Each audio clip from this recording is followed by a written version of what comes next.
tema penyakit hati dan cara penyembuhannya. Penyakit hati yang berikutnya adalah tentang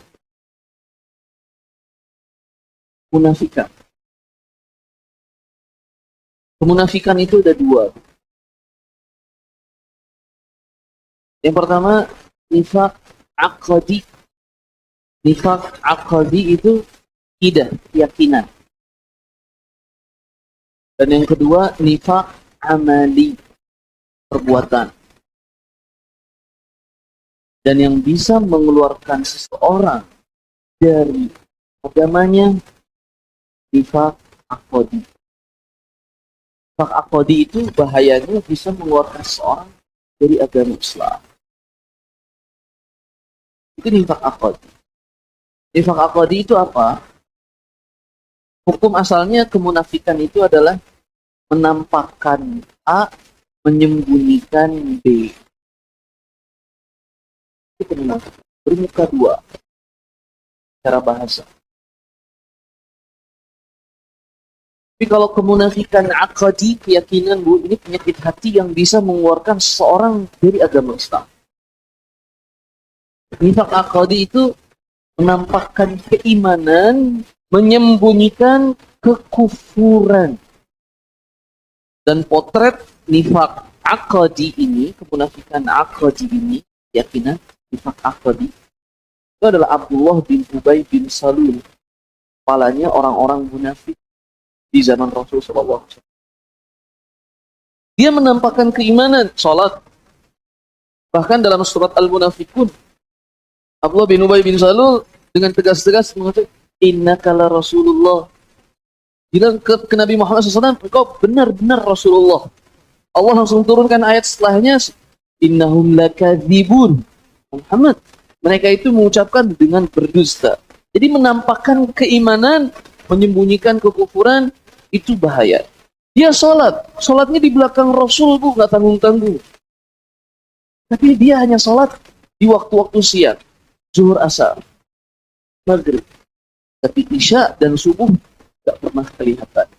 Karena tidak bisa terlihat. Abdullah bin Ubay di zaman itu, sholat itu tidak terlihat siapa di kanan kita, siapa di kiri kita.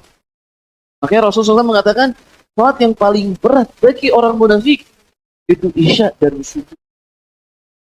Dan kalau kita ingin lihat seberapa besar umat ini sedang dilanda munafik, lihat di waktu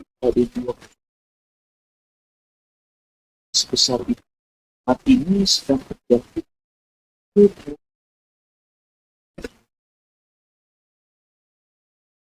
Lihat di waktu isya dan subuh ini berat bagi orang. Kadang kita, saya pikir terlalu malam. Anda sadar nggak sih? Sekalipun Anda ucapkan itu, sekalipun Anda untuk berdakwah, sekalipun Anda untuk belajar, yang namanya sholat isya dan sholat subuh berat di masjid, itu Anda sudah terjangkit.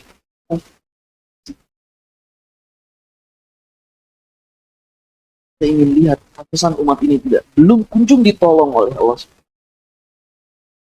Masih menjangkit.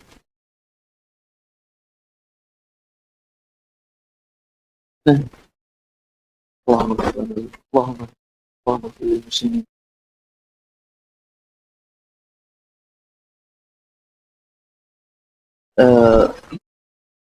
Itu makanya saat Abdullah bin Ubay bin Salul ikut perang bersama Rasul, Bu, menampakkan keimanan tapi menyembunyikan kekufuran.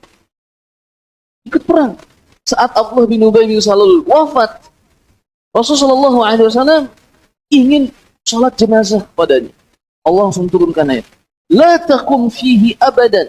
Kata Umar bin Khattab, ya Rasulullah, kau akan sholat kepada Abdullah bin Ubay munafik. Kata Rasulullah, kau akan memintakan ampun kepada Allah untuknya sampai Allah mengampuni. Dan Allah turunkan surat, la taqum fihi abadan, la taqum ala qabri innahum kafaru billahi wa rasulihi wa matu wa hum fasiqun. Allah berfirman, Bu, saat Rasulullah SAW ingin sholat jenazah pada Abdullah bin Ubay bin Salul. Lagi-lagi di potret ini kita melihat beliau yang sudah dituntut kesuciannya oleh Abdullah bin Ubay bin Salul melalui istri Bunda Khadijah radhiyallahu anha. Satu itu pada Abdullah bin Ubay bin Salul wafat, Rasul tetap bersih pas ingin memintakan ampun kepada Allah untuknya dan sholat jenazah kepadanya untuknya. Lihat nggak sih ibu sebesar apa sih hati bersihnya hati Rasul Shallallahu Alaihi Wasallam. Makanya dalam hadis Rasul bersabda, Ar-Rahimuna yarhamuhumur Rahman. Orang yang saling memberikan kasih sayang antar sesama akan disayangi sama Allah yang Maha Rahman. Irham man fil ardi, sayangilah mereka yang ada di bumi dan akan disayangi sama Allah. Saat Rasul ingin sholat jenazah kepada Abdullah bin Ubay bin Salul, Allah turunkan ayat surat At-Taubah ayat 84. La tusalli ala ahadin minhum mata abadan. Jangan kau sekali-sekali sholat jenazah pada salah seorang di antara mereka yang mati selamanya dan kekufuran. Wala taqum ala qabri. Janganlah engkau berdiri di atas makam. Umar, makanya Umar rajulun mulham, seorang yang berikan ilham. Dalam riwayat, walaupun riwayat itu diperdebatkan oleh para ulama, Rasulullah riwayat itu mengatakan kalau ada nabi sepeninggalku, Umar yang akan menjadi nabi. Para ulama yang mendebatkan hadis ini, Umar itu tidak lebih baik dari Abu Bakar. Gitu. Ya, hadis ini sepertinya tidak benar. Tapi setidaknya maknanya mungkin ada yang bisa kita benarkan karena Umar itu sudah beberapa kali saat tentang minuman khamr. Itu kan dari Umar, ya Allah, turunkanlah hukum yang jelas tentang khamr. Allah turunkan. Tentang hijab, ya Allah, turunkanlah hukum yang jelas tentang hijab. Allah turunkan. Tentang Abdullah bin Ubay bin Salul, Allah turunkan. Tentang tawanan perang Badar, kata Umar, dibunuh mereka semua. Karena ada dengkot kekufuran yang memerangi Islam. Kata Rasul, jangan. Kata Abu Bakar, jangan. Allah turunkan besok ayat, bunuh. Gak boleh seorang nabi menginginkan dunia dibalik orang-orang itu. Jadi itu nifaq aqdi, menampakkan keimanan, menyembunyikan kekufuran. Adapun nifaq amali itu ada 4 sifat. Ini tidak mengeluarkan seorang dari Islam. Ini termasuk hal-hal yang berat pelanggarannya, bahkan dia termasuk dosa-dosa besar.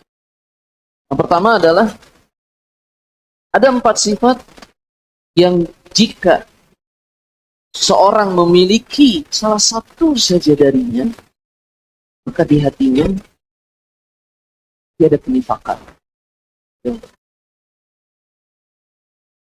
Ada 4 sifat yang jika 4-4-nya berada di dirinya, maka dia adalah munafik halis, orang munafik yang murni.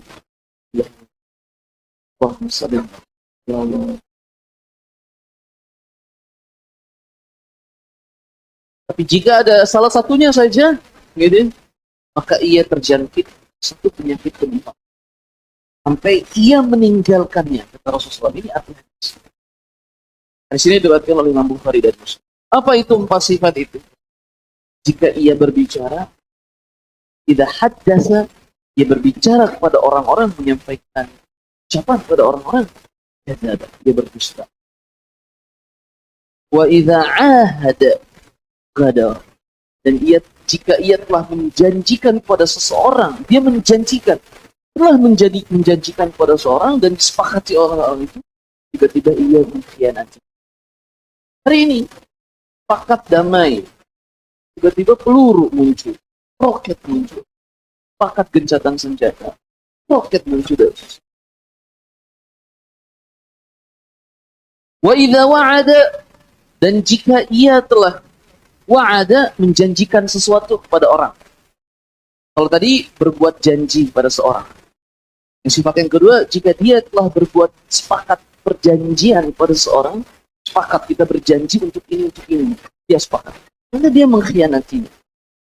Dan yang ketiga, jika ia menjanjikan seseorang akan sesuatu. Saya janjikan kepadamu untuk ini, saya berikan ini. dia mengingkarinya. Dan yang keempat, wa idza khasama fajara. Jika ia bertikai, fajara. Fajara, dia mengucapkan kalimat-kalimat buruk. Jika ia bertikai, dia mengucapkan kalimat-kalimat ledekan, kalimat cemoohan, kalimat penghinaan kepada orang. Caci orang itu, disebut, di absen itu kebun binatang padanya. Itu empat. Dan yang tambahan yang satunya lagi di dalam riwayat lain yang diriwayatkan oleh Bukhari, dan jika ia diberikan amanah, ia berkhianat. Jadi kalau dikumpulkan dua riwayat ini, ada 5. Itu nifak amali, nifak perbuatan. Tidak mengeluarkannya ke dalam dari agama Islam, tapi ia terjangkit amal dosa-dosa